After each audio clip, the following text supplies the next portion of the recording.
हाँ जी, very good morning dear students. आज हम नाइट्रोजन फैमिली का लास्ट लेक्चर पढ़ेंगे, जिसमें हम फॉस्फिन गैस और फास्फोरस के ऑक्सो एसिड्स के बारे में बात करेंगे। तो सबसे पहले हम फॉस्फिन के बारे में बात करते हैं।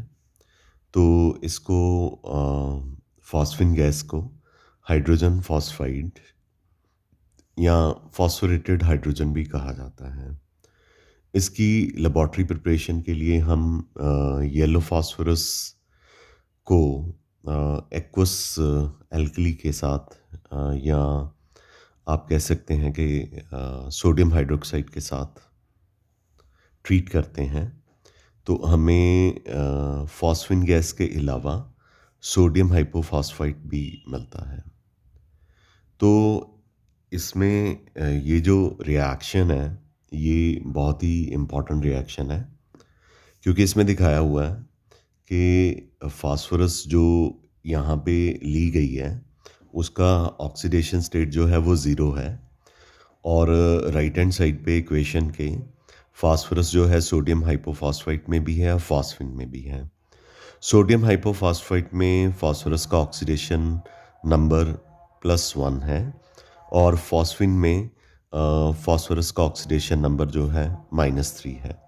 इसका मतलब कि रिएक्टेंट से प्रोडक्ट की तरफ जाते हुए फास्फोरस का ऑक्सीडेशन नंबर इंक्रीज भी हो रहा है, यानी फास्फोरस की ऑक्सीडेशन भी हो रही है, और फास्फोरस का ऑक्सीडेशन नंबर 0 से -3 हो रहा है, डिक्रीज भी हो रहा है, यानी रिडक्शन भी हो रही है। तो इसमें ऑक्सीडेशन और रिडक्शन जो है हो रही है इस रिएक्शन में फॉस्फिन की प्रिपरेशन के दौरान। तो ये एक रेडॉक्स रिएक्शन है और इस रेडॉक्स रिएक्शन में फास्फोरस की ऑक्सीडेशन रिडक्शन दोनों हो रही है। इस तरह के रिएक्शंस को हम क्या कहते हैं? डिस्प्रपोर्शनेशन रिएक्शन कहते हैं। इसमें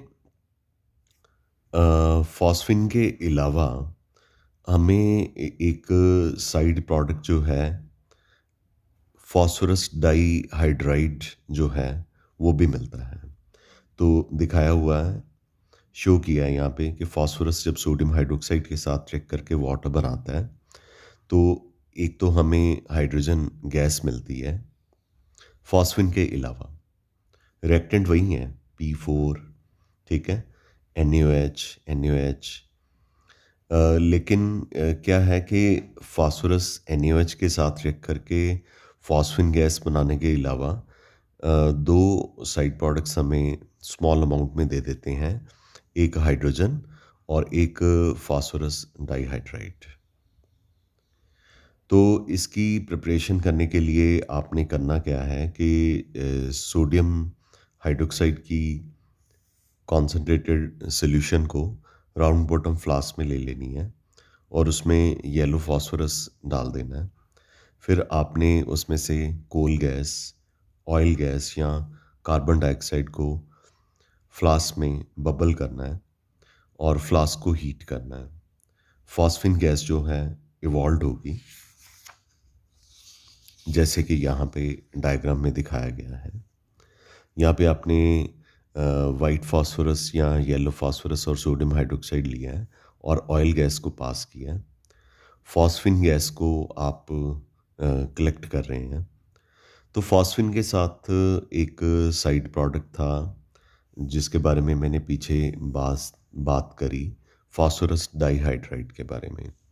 ये जो फास्फोरस डाइहाइड्राइड है, ये हाईली इन्फ्लामेबल होता है और जैसे ही ये एयर के कांटेक्ट में फॉस्फिन गैस जैसे निकल रही है, तो P2H4 भी साथ में आ रहा है। तो जैसे ही ये फास्फोरस डाइहाइड्राइड जो है वो एयर के कांटेक्ट में आता है, तो ये स्मोक के रिंग्स बना देता है, जिनको वॉर्टेक्स रिंग्स कहा जाता है। अगर आप P2H4 को, जो कि ये रिंग्स बनाता है, जो कि हाईली इन्फ्लामेबल भी है, उसको अगर आप रिमूव करना चाहते हैं, तो आपको क्या करना चाहिए कि यहाँ से जो फॉस्फिन गैस इवॉल्व होगी, उसको फ्रीजिंग मिक्सचर में से पास कीजिए। वो P2H4 को यानी फास्फोरस डाइहाइड्राइड को कंडेंस कर देगा। या फिर ऐसा कीजिए कि फॉस्फिन को हाइड्रोजन आयोडाइड में से पास कीजिए। तो फॉस्फिन जो है हाइड्रोजन आयोडाइड के साथ कंबाइन करके फास्फोरस हाइड्रोजन आयोडाइड फास्फोनियम आयोडाइड बना देती है। ये फास्फोनियम आयोडाइड को पोटाशियम हाइड्रोक्साइड के साथ ट्रीट करने पे आपको फॉस्फिन गैस जो है वो मिल जाएगी। इस तरह से आप फास्फोरस डाइहाइड्रेट की इम्प्योरिटी को, जो हमें नहीं रिक्वायर्ड, जो कि हाईली इन्फ्लामेबल भी है, उसको रिमूव कर सकते हैं। अगर आपको प्योर फॉस्फिन गैस चाहिए तो आप सोडियम हाइड्रोक्साइड जो आपने लिया है उसको आप रिप्लेस कर दीजिए अल्कोहलिक पोटाशियम हाइड्रोक्साइड के साथ। ठीक है। अगर आप प्योर फॉस्फिन ऑब्टेन करना चाहते हैं तो आपने जो NaOH और वाटर और P4 का रिएक्शन करा है, इसमें आप एक्वस सोडियम हाइड्रोक्साइड ले रहे हो, इसकी जगह पे आप एल्कोहलिक KOH ले लो। तो अल्कोहलिक KOH लेने से आपको प्योर फॉस्फिन गैस जो है वो मिल जाएगी।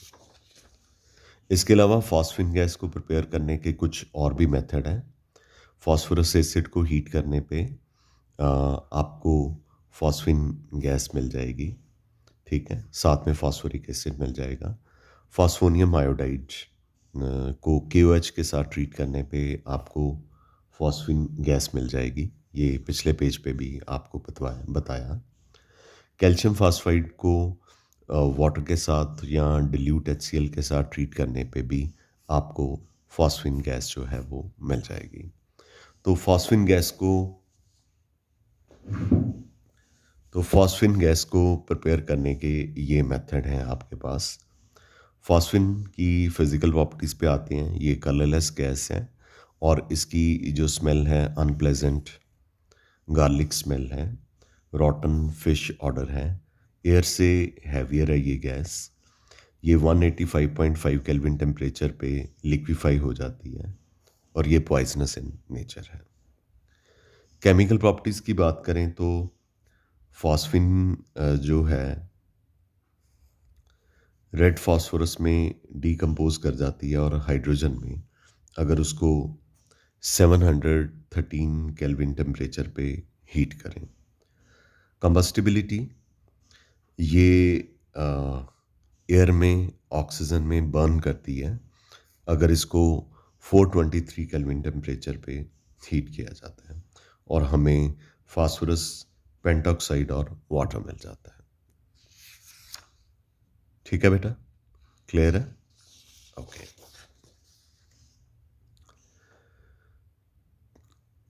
जब हम फॉस्फिन गैस को प्रिपेयर करते हैं तो वो जो रिंग्स बनते हैं फास्फोरस डाइहाइड्राइड के, जो मैंने आपको यहाँ पे बताए, ये जो रिंग्स बनते हैं, तो ये रिंग्स जो हैं फास्फोरस डाइहाइड्राइड P2H4 की वजह से बनते हैं।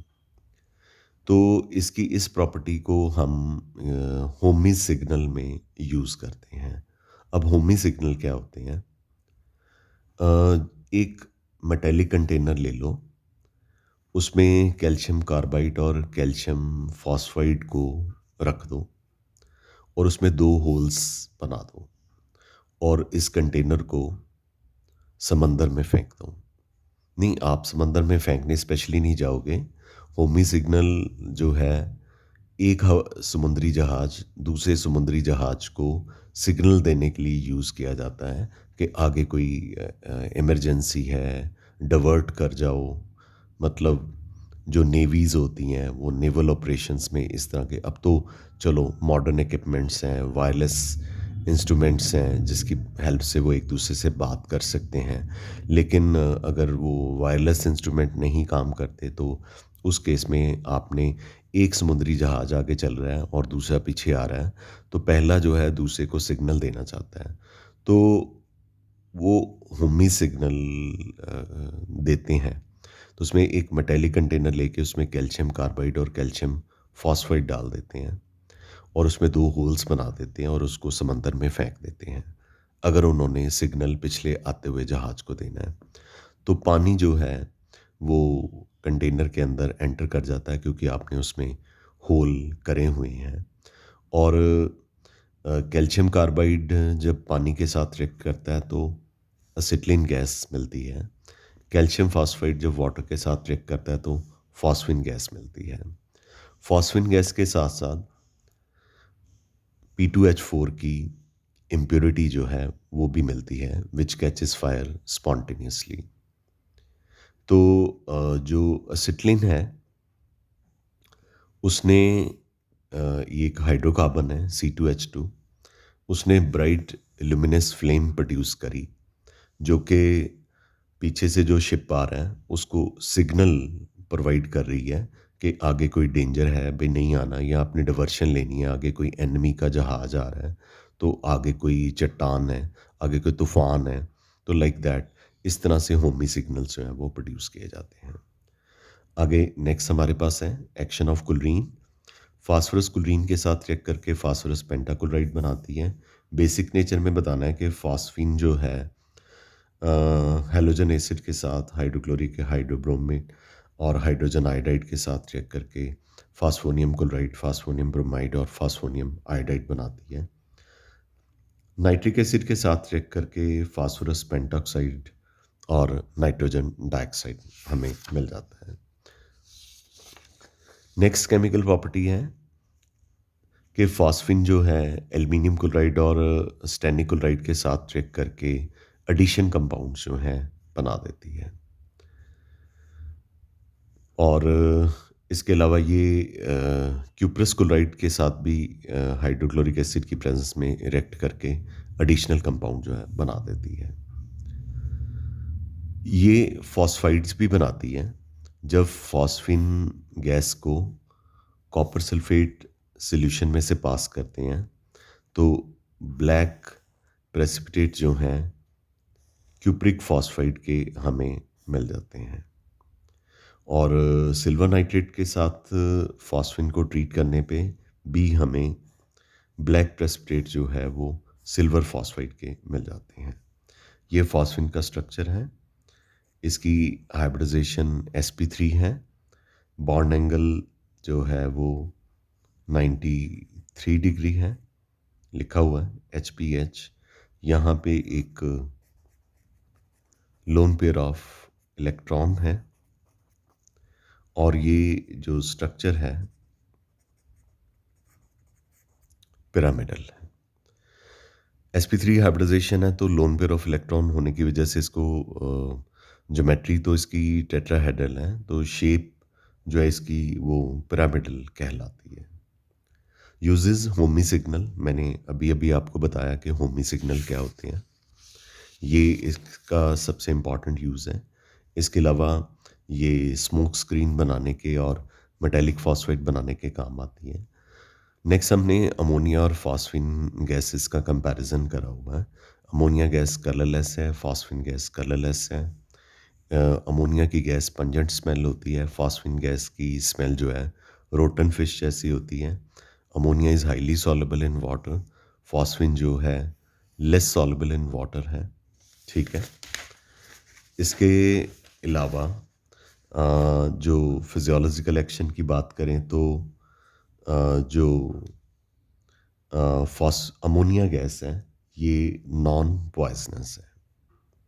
अमोनिया गैस जो है वो नॉन पॉइजनस है और जो फॉस्फिन गैस है वो पॉइजनस है। स्टेबिलिटी की बात करें तो अमोनिया 1573 केल्विन टेम्परेचर पे जो है डिकम्पोज करती हैं, मतलब more stable as compared to phosphine. तो अमोनिया भी बर्न करती है ऑक्सीजन में, लेकिन फॉस्फिन जो है वो वाइट ब्राइट फ्लेम के साथ बर्न करती है। Ammonia is strongly basic in nature and phosphine is weekly basic in nature. Stability की बात करें तो सॉल्ट्स जो हैं अमोनिया के वो फेयरली स्टेबल हैं, और फॉस्फिन के सॉल्ट जो हैं वो लेस स्टेबल हैं। फास्फोरस हैलाइड्स में हमारे पास दो हैलाइड्स हैं, PCl3 एंड PCl5। PCl3 को प्रिपेयर करने के लिए फास्फोरस और क्लोरीन के साथ ट्रीट कीजिए, फास्फोरस ट्राइक्लोराइड आ जाएगा। थायरनाइल क्लोराइड के साथ फास्फोरस को वाइट फास्फोरस के साथ ट्रीट करते हैं तो भी हमें PCl3 मिलेगा। PCl3 की प्रॉपर्टीज़ जो हैं, ये एक colourless, pungent smelling, fuming liquid है। ये 347 केल्विन टेम्परेचर पे बॉयल करता है और सॉलिडिफाई होता है 161 केल्विन टेम्परेचर पे। ये वॉयलेंटली वाटर के साथ रिएक्ट करके हमें फास्फोरस एसिड देता है। और PCl3 के जो रिएक्शन थे, हमने अल्कोहल और कार्बोक्सिलिक एसिड में पढ़े थे। PCl3 को जब अल्कोहल से ट्रीट करते हैं तो OH ग्रुप को रिमूव करके वहाँ पे Cl लग जाता है। कार्बोक्सिलिक एसिड का भी OH ग्रुप रिप्लेस करके वहाँ पे Cl लग जाता है। तो अल्कोहल को क्लोराइड में कन्वर्ट करता है PCl3, और PCl3 को कार्बोक्सिलिक एसिड से ट्रीट करते हैं तो एसिड क्लोराइड हमें मिलता है। उसके बाद ये क्लोरीन के साथ कंबाइन करके PCl5 दे देती है, लेकिन PCl5 इतना स्टेबल नहीं होता जितना PCl3 स्टेबल होता है। तो PCl5 जो है वो अल्टीमेटली डिकम्पोज करके PCl3 ही दे देता है। PCl3 सिल्वर के साथ रिएक्ट करके सिल्वर क्लोराइड और सोडियम के साथ कंबाइन करके सोडियम क्लोराइड देती है। PCl3 का स्ट्रक्चर PH3 जैसे ही है। इसमें भी हाइब्रिडाइजेशन sp3 है। जो शेप है इसकी वो पिरामिडल शेप है, और sp3 हाइब्रिडाइजेशन है। बॉन्ड एंगल 100.4 डिग्री है। क्लियर है बेटा? PCl5 में PCl3 और Cl2 रिएक्ट करके PCl5 देते हैं, ये इनकी प्रिपरेशन है। या आप इसे सल्फ्यूरिल क्लोराइड के साथ ट्रीट करके भी PCl5 बना सकते हैं। प्रॉपर्टी, फास्फोरस पेंटाक्लोराइड जो है वो कलरलेस है, पंजेंट ऑर्डर है। जब प्योर फॉर्म में होता है 433 केल्विन टेम्परेचर पे हीट करने पे डिसोशिएट करके PCl3 और Cl2 बना देता है। हाइड्रोलिसिस इसकी वाटर के साथ होती है तो ये फास्फोरस ऑक्सीक्लोराइड देता है, जो कि फाइनली फास्फोरिक एसिड में कन्वर्ट हो जाता है। ये रिएक्शन दिए हुए हैं। फिर जैसे PCl3 अल्कोहल और कार्बोक्सिलिक एसिड के साथ रिएक्ट करता है, PCl5 भी अल्कोहल और कार्बोक्सिलिक एसिड के साथ रिएक्ट करता है और उनके OH ग्रुप को Cl से रिप्लेस कर देता है। ठीक है, ये भी सिल्वर और जिंक के साथ रिएक्ट करके हमें सॉल्ट्स और लेकिन साथ में PCl3 और PCl3 दोनों रिएक्शन में मिलता है, और हाइड्रोजन इसे PCl3 में रिड्यूस कर देती है। इसका जो स्ट्रक्चर है उसकी हाइब्रिडाइजेशन sp3d है। ये इसकी हाइब्रिडाइजेशन है। शेप इसकी जो है, देखिए एक ट्रायंगल बना हुआ है और एक पिरामिड ऊपर है, एक नीचे है। तो इसकी शेप को हम ट्राइगनल बाइपिरामिडल कह देते हैं। ठीक है, तो यहाँ पे बॉन्ड एंगल 90 डिग्री है, और यहाँ पे जो बॉन्ड एंगल है वो 120 डिग्री है। जो ऊपर और नीचे वाले बॉन्ड हैं उनको एक्शियल बॉन्ड कहते हैं, ए के साथ लिख दिया। ये वाले जो बॉन्ड हैं, ये इनको हम इक्वेटोरियल बॉन्ड कहते हैं। ये अब आप +1 की हाइब्रिडाइजेशन जो है, हाइब्रिडाइजेशन का जो पार्ट है केमिकल बॉन्डिंग का सारा वो है। ठीक है, तो यहाँ पे ब्रीफली मैंने बताया। ऑक्साइड ऑफ फास्फोरस दो हैं, एक फास्फोरस ट्राइऑक्साइड है, एक फास्फोरस पेंटॉक्साइड है।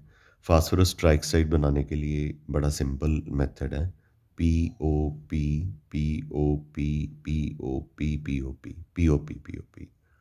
एक यहाँ पे पी ओ पी, एक यहाँ पे पी ओ पी। ठीक है, तो ये P4O6 बन जाएगा। फास्फोरस पेंटॉक्साइड जो है वो भी पहले ये वाला स्ट्रक्चर बना लेना है, फिर बाद में इसमें P4O10 में जो है चार ऑक्सीजन ज़्यादा है, तो डबल बॉन्डेड ऑक्सीजन आपने चार फास्फोरस जो हैं उनके साथ लगा देने। ठीक है, अब हमारे पास जो है ऑक्सो एसिड हैं फास्फोरस के। पहले है हाइपोफॉस्फोरस एसिड। आपने इसकी प्रिपरेशन लर्न करनी है और इनका स्ट्रक्चर जो है वो याद करना है। ठीक है, तो ये ऑक्सो एसिड जो हैं हाइब्रिडाइजेशन के ऊपर बेस्ड सारे के सारे टेट्राहेड्रल स्ट्रक्चर हैं। ठीक है, तो इनके स्ट्रक्चर्स आपने जो है वो उनका एक बेसिक आइडिया आपने लेना है। तो जैसे H3PO2 सपोज बनाना है आपने, तो H3PO2 बनाने के लिए टेट्राहेड्रल है जैसे, तो ये टेट्राहेड्रल हो गया। तो आपको हाइपोफॉस्फोरस एसिड का पहले फॉर्मूला पता होना चाहिए। फिर आप उसके बाद क्या कीजिए, चार बॉन्ड बना दीजिए। चार बॉन्ड बना दीजिए, आपके पास कितने हाइड्रोजन है, तीन। कितने हाई ऑक्सीजन है, दो। तो इसमें आप क्या कीजिए कि एक डबल बॉन्ड ऑक्सीजन जो है वो ले लीजिए। एक ओ एच तो बनाना ही बनाना है।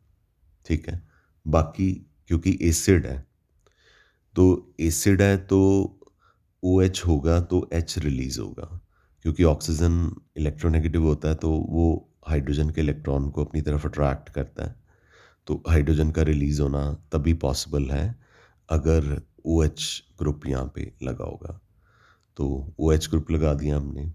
एक डबल बॉन्डेड ऑक्सीजन जो है वो सब में आएगी ही आएगा।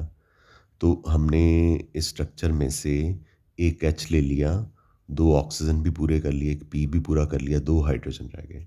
जो दो हाइड्रोजन है वो यहाँ पे लगा दीजिए।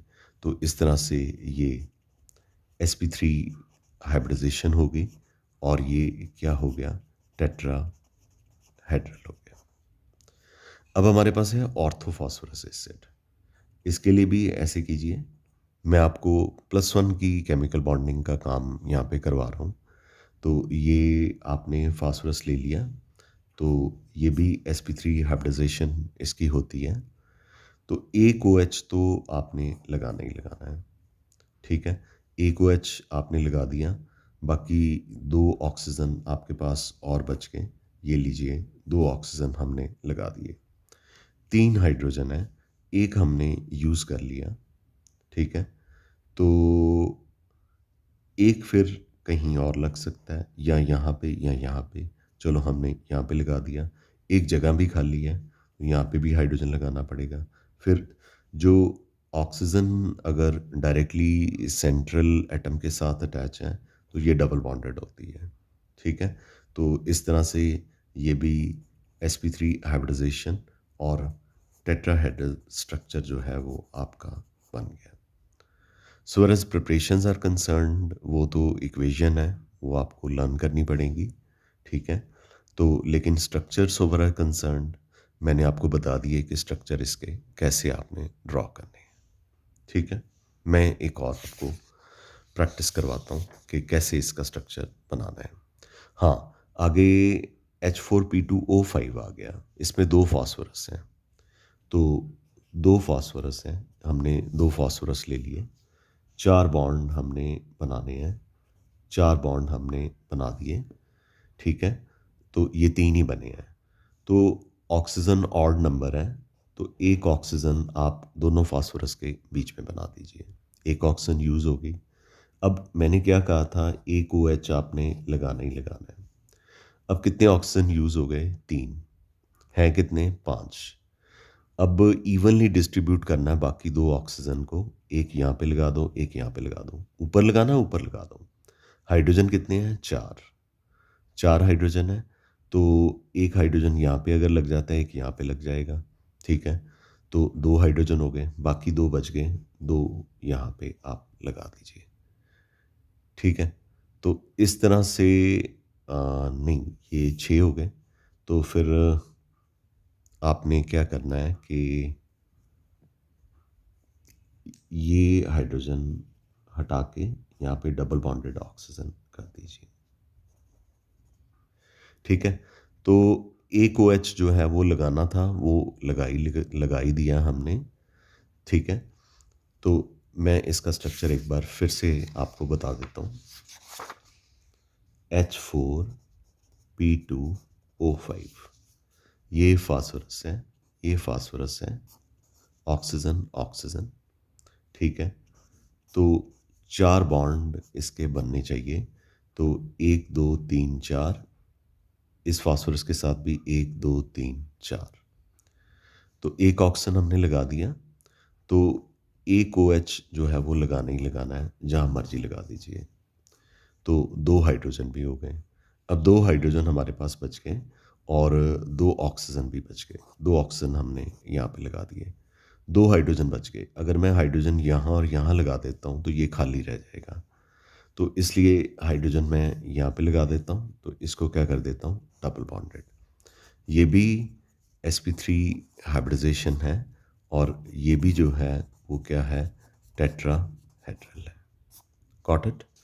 तो किस तरह से हमने अपनी डेफिशिएंसी या अपनी हमने मिस्टेक को दोबारा से रिपीट नहीं होने दिया, और इस स्ट्रक्चर को मैंने दोबारा से आपको बना के दिया और हमने स्ट्रक्चर को क्या कर लिया, रेक्टिफाई कर लिया। H4P2O6 में 2 फास्फोरस हैं, 2 फास्फोरस हमने ले लिए, 4 बॉन्ड हमने बनाने हैं, 1 2 3 4, 1 2 3 4। अब 6 ऑक्सीजन है, तो 3 हमारे पास बॉन्ड बचे हुए हैं, 3 ऑक्सीजन इधर लगा दीजिए, 3 ऑक्सीजन इधर लगा दीजिए।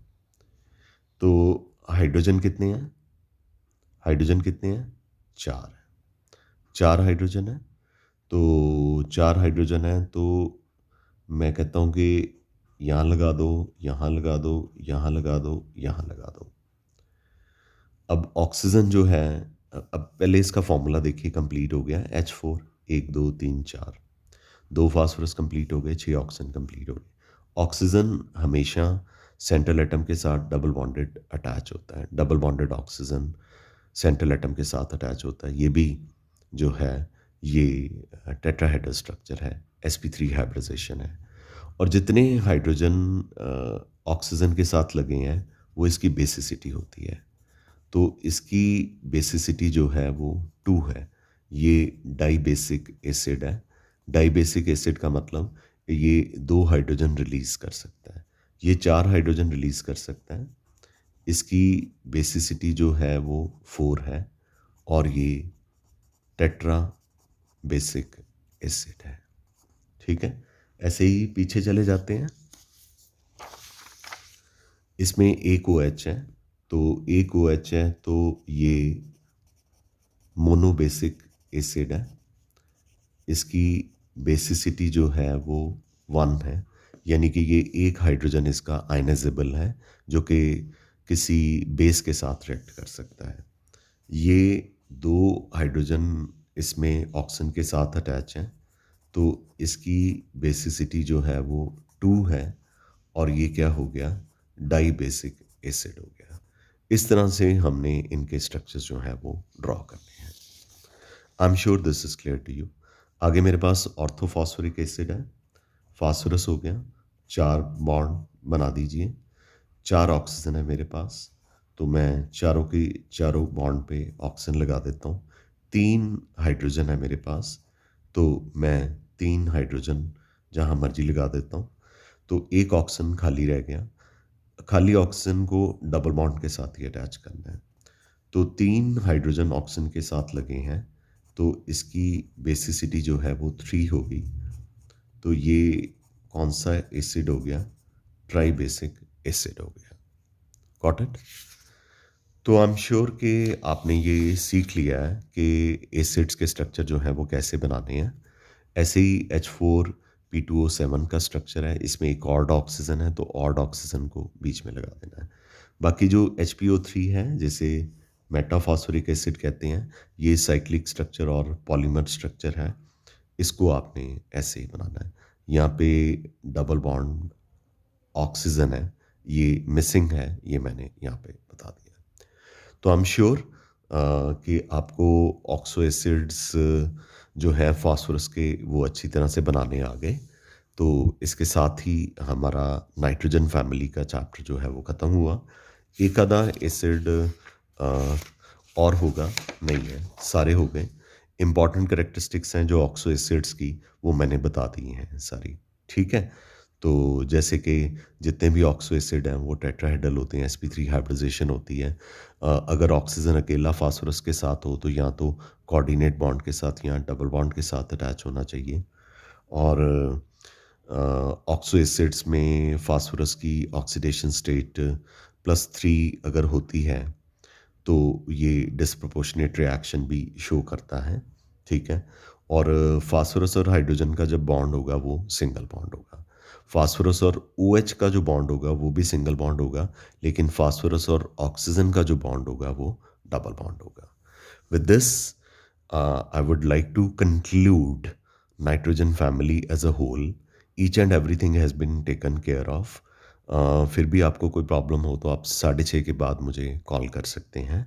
तो आई am sure you have understood the lecture. So shall we call it a day? Thank you very much. Have a nice day. Love you all.